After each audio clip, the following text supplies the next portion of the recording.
let's talk about altar rails.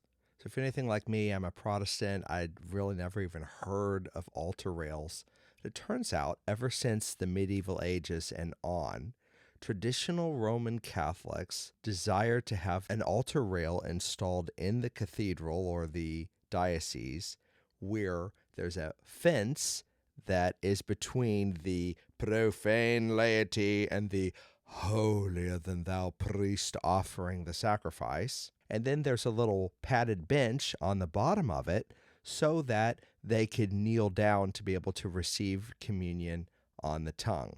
Of course, supposing themselves to be preeminently reverent in so doing. Here's an oddity about the theology of Rome versus the theology of God.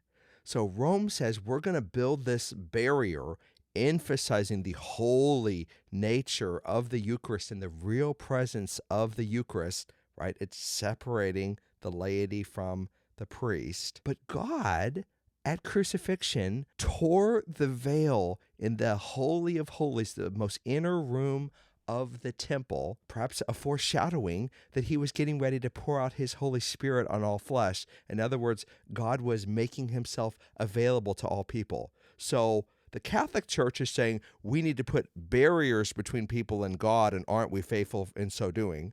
While God is tearing down barriers. Second, it's kind of odd that you want to put a barrier between the Eucharist and the people of God because they're getting ready to eat it. Seems to be moving in the wrong direction. Finally, I went to the Philippines, and there I got to talk about this stuff sometime. There they would actually have these whole processions where people would parade around with the cat of nine tails, the whips with the multi tips on the end of them, and they would actually hit themselves.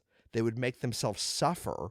The really hardcore and faithful Roman Catholics are not trying to have padded benches.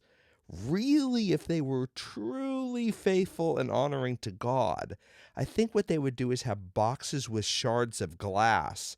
And whenever they bend down to receive communion, they would get bloody knees. And that would surely be a reminder of something holy.